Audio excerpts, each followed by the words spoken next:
മഴ തോരും മുൻപേ സീരിയലിൻ്റെ ഏറ്റവും പുതിയ എപ്പിസോഡിൻ്റെ റിവ്യൂയിലേക്ക് എല്ലാ കൂട്ടുകാർക്കും സ്വാഗതം. അലീന രേവതിയോട് സംസാരിച്ചുകൊണ്ടിരിക്കുന്നത് ബാലചന്ദ്രൻ മറഞ്ഞു നിന്ന് കേൾക്കുന്നുണ്ട്. അലീന പറഞ്ഞ കാര്യങ്ങളൊക്കെ കേട്ടിട്ട് ബാലചന്ദ്രന് ദേഹം മൊത്തം അസ്വസ്ഥമാകുന്നത് പോലെ തോന്നുന്നു. അതായത് നമ്മളെല്ലാം ഒരു ചോരയല്ലേ, അപ്പോൾ പിന്നെ എനിക്ക് എങ്ങനെയാണ് അവർക്കെതിരെ മൊഴി കൊടുക്കാനും കേസ് കൊടുക്കാനൊക്കെ പറ്റുക എന്ന് അലീന പറഞ്ഞിരുന്നുവല്ലോ. അതെല്ലാം കേട്ടിട്ട് ബാലചന്ദ്രന് എന്തൊക്കെയോ സംശയങ്ങൾ തോന്നുന്നുണ്ട്. അന്നേരമാണ് മനു അങ്ങോട്ടേക്ക് കയറി വരുന്നത്. അങ്കിളിന് ഇത് എന്ത് പറ്റി, എന്തെങ്കിലും വയ്യായികയുണ്ടോ എന്ന് ചോദിക്കുമ്പോൾ ഒന്നുമില്ലെന്ന് പറയുന്നു. ശേഷം അലീനയെ കണ്ട് സംസാരിക്കുന്നു. എന്നിട്ട് പോവാൻ മോളേന്ന് ദയനീയമായ അവളുടെ മുഖത്തേക്ക് നോക്കി പറഞ്ഞിട്ട് ബാലചന്ദ്രനും മനുവും കൂടെ പോകുന്നുണ്ട്. രാത്രി വൈകി വന്ന ബാലചന്ദ്രനെ നോക്കി വൈജയന്തി വല്ലാണ്ട് ചൂടാകുന്നുണ്ട്. ഇത്രയും നേരം നിങ്ങൾ എവിടെയായിരുന്നു? അവൾക്ക് കൂട്ടിരിക്കുമായിരുന്നോ?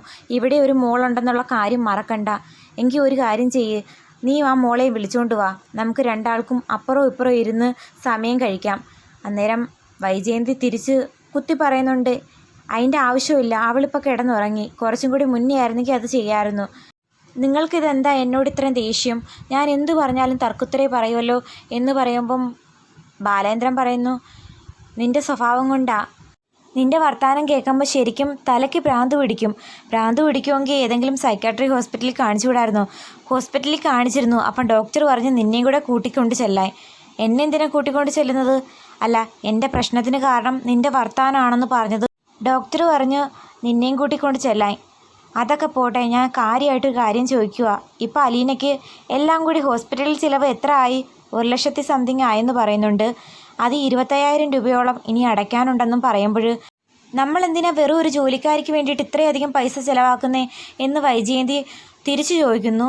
അന്നേരം ബാലു പറയുന്നു, നമ്മുടെ വീട്ടിൽ വെച്ച് അവൾക്ക് എന്തെങ്കിലും അപകടം ഉണ്ടായാൽ ചികിത്സിക്കേണ്ട കടമയും നമുക്ക് തന്നെയാ എന്ന് പറയുമ്പോൾ വൈജയന്തി പറയുന്നു, അവൾ കയറി വന്നത് മുതൽ പോയാലും തലവേദനയാ നിന്നാലും തലവേദനയാ എന്നൊക്കെ പറയുമ്പോൾ ബാലു പറയുന്നുണ്ട്, നീ ആദ്യം അവളെ ആ തലയിൽ നിന്ന് എടുത്തു വെക്ക്, എങ്കിലും നിൻ്റെ പ്രശ്നങ്ങളൊന്നും അടങ്ങും എന്നൊക്കെ പറഞ്ഞ് അങ്ങ് ചൂടായി പോകുന്നു. അതിനുശേഷം കാണിക്കുന്നത് അലീനയും കൃഷ്ണമോളെയാണ്. കൃഷ്ണമോൾ സ്കൂളിൽ പോകാനായിട്ട് റെഡി ആകുന്നു. എന്നിട്ട് പറയുന്നുണ്ട്, ഞാൻ എൻ്റെ ഡ്രസ്സെല്ലാം ചേച്ചിയുടെ ബാഗിലേക്ക് വെക്കുക. അന്നേരം അലീന ചോദിക്കുന്നുണ്ട്, സ്കൂൾ വിട്ടതിന് ശേഷം ഇങ്ങോട്ടേക്ക് വരുവാണോ? പിന്നല്ലാതെ, ഞാൻ ചേച്ചിയോടൊപ്പം നിൽക്കാനാണ് ആഗ്രഹിക്കുന്നത്. നിനക്കിവിടെ അത്രയ്ക്ക് ഇഷ്ടപ്പെട്ടോ എന്ന് ചോദിക്കുന്ന സമയത്ത് കൃഷ്ണമോൾ പറയുന്നുണ്ട്, ആർക്കാ ചേച്ചി ഹോസ്പിറ്റൽ ഇഷ്ടമാകുന്നത്? പിന്നെ ചേച്ചിയോട് എന്തെങ്കിലും മിണ്ടിയും പറഞ്ഞു ഇരിക്കാമെന്ന് വിചാരിച്ചാണ് ഞാൻ ഇങ്ങോട്ടേക്ക് വരുന്നത്. സ്കൂളിൽ പോകുന്നതിന് മുമ്പിട്ട് മോൾക്ക് ബ്രേക്ക്ഫാസ്റ്റ് കഴിക്കണ്ടേ? അത് സാരമില്ല ചേച്ചി, ചിലപ്പം മനുവേട്ടനും കാണാൻ വരുമായിരിക്കും, ഞാനും ഏട്ടനും കൂടി ക്യാൻറ്റീനിൽ നിന്നും കാണാൻ കഴിച്ചോളാം. ആ സമയത്ത് മനു അങ്ങോട്ടേക്ക് കയറി വരുന്നുണ്ട്. അപ്പോഴേ കൃഷ്ണമോൾ മനുവിനെ കണ്ടിട്ട് ഗുഡ് മോർണിംഗ് പറയുന്നുണ്ട്. മാത്രമല്ല എന്തെങ്കിലും ഫുഡ് മേടിച്ച് തരാൻ പറയുമ്പോഴത്തേക്കും വാ മോളെ ക്യാൻറ്റീനിൽ പോയി കഴിക്കാമെന്ന് പറഞ്ഞിട്ട് മനു കൂട്ടിക്കൊണ്ട് പോകുന്നു. ഇന്നലെ നന്നായിട്ട് ഉറങ്ങിയോ എന്നൊക്കെ ചോദിക്കുന്നു. 2 ദിവസം ഉറക്കം ഒഴിച്ചല്ലേ, ഇന്നലെ ഒരുവിധം ഉറങ്ങിയെന്നൊക്കെ കൃഷ്ണമോളും പറയുന്നുണ്ട്. അവർ രണ്ടാളും കൂടി ഫുഡ് കഴിക്കാൻ പോകുന്ന സമയത്ത് ഡോക്ടർ അലീനെ കാണാനായിട്ട് വരുന്നു. ഞാൻ ഡോക്ടറാണ്, അകത്തേക്ക് കയറാമോ എന്ന് ചോദിക്കുമ്പോൾ അലീന പറയുന്നുണ്ട്, കയറി വരാം. എങ്ങനെയുണ്ട് അലീന, പെയിൻ കുറവുണ്ടോ? ഇന്നലെ രാത്രി ഉറങ്ങാൻ പറ്റുമോ എന്നൊക്കെ ചോദിക്കുന്നുണ്ട്. ഡോക്ടർ നല്ല ഫ്രണ്ട്ലിയാണ്. ആ സമയം അലീന പറയുന്നുണ്ട്, ഒരു പിടിച്ചു വലിക്കുന്നത് പോലെ വേദനയുണ്ട്, മനസ്സിന് ബലമായോ എന്ന് ചോദിക്കുന്ന സമയത്ത് കുഴപ്പമില്ലെന്നൊക്കെ പറയുന്നു. നമുക്ക് പതുക്കെ ഒന്ന് എണീറ്റാലോ, ചരിഞ്ഞെണീക്ക്, മസിൽസിനൊന്നും അധികം പ്രഷർ കൊടുക്കണ്ട എന്ന് പറയുമ്പോൾ അലീന പതുക്കെ എണീക്കുന്നുണ്ട്. എന്നിട്ട് നടന്നും കാണിക്കുന്നു. അത് കണ്ട് ഡോക്ടർ പറയുന്നു, ഇങ്ങനെ പോകുകയാണെങ്കിൽ 2 ദിവസത്തിനുള്ളിൽ ഡിസ്ചാർജ് ആകാൻ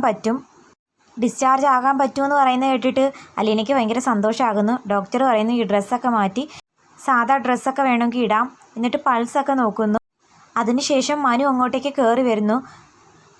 അലീനയ്ക്ക് മുത്തശ്ശിയെ വിളിക്കണോ എന്ന് ചോദിക്കുമ്പം വേണമെന്ന് പറയുന്നു. അങ്ങനെ മനു മുത്തശ്ശിയെ വിളിച്ചു കൊടുക്കുന്നു. അലീനയുടെ സൗണ്ട് കേട്ടതും മുത്തശ്ശിക്ക് ഒരുപാട് സന്തോഷമായിട്ട് ചോദിക്കുന്നു, എൻ്റെ കുഞ്ഞെ നിനക്ക് എന്ത് പറ്റിയടി? നിൻ്റെ ശബ്ദം ഒന്ന് കേൾക്കാൻ ഞാൻ എത്രമാത്രം കൊതിച്ചു, എന്ത് പറ്റിയതാണെന്ന് ചോദിക്കുമ്പം അലീനയ്ക്ക് നടന്ന കാര്യങ്ങളൊക്കെ പറയാനൊരു ബുദ്ധിമുട്ടുണ്ട്. നീ തൽക്കാലം പറയണ്ട, നേരി കാണുമ്പം പറഞ്ഞാലും മതി, എന്തായാലും എൻ്റെ കുഞ്ഞിന് സുഖമായോ അതറിഞ്ഞാൽ മാത്രം മതി എന്നൊക്കെ പറയുന്നു. അതേസമയം അലീന ചോദിക്കുന്നുണ്ട്, അവിടെ ആരും ഒന്നും പറഞ്ഞില്ലേ? ആരൊക്കെയോ എന്തൊക്കെയോ പറയുന്നു, നീ കത്രികയും പിടിച്ച് താഴേക്ക് വന്നപ്പം തള്ളി വീണെന്നോ? അതൊന്നും എനിക്ക് വിശ്വസിക്കാൻ പറ്റുന്നില്ല. ശരിക്കും ഞാൻ കത്രികയും കൊണ്ട് വീണെന്നുള്ളത് ശരിയായിരിക്കും, അതിനു മുമ്പ് എന്താ സംഭവിച്ചെന്നുള്ള കാര്യം നീ വന്നിട്ട് പറഞ്ഞാൽ മതി എന്നൊക്കെ മുത്തശ്ശി പറയുന്നു.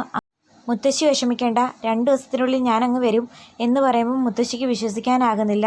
മുത്തശ്ശിക്ക് സംശയമാണെങ്കിൽ ഇതാ മനുവേട്ടൻ ഇവിടെ ഉണ്ട്, മനുവേട്ടനോട് ചോദിച്ചു നോക്കാൻ പറയുമ്പോൾ മുത്തശ്ശി പറയുന്നുണ്ട്, മനു അവിടെ ഉണ്ടോ, സമാധാനമായി, ഒന്ന് കൊടുത്തേ മോളെ എന്ന് പറയുമ്പം മനുവിൻ്റെ കൈ കൊടുക്കുന്നുണ്ട്.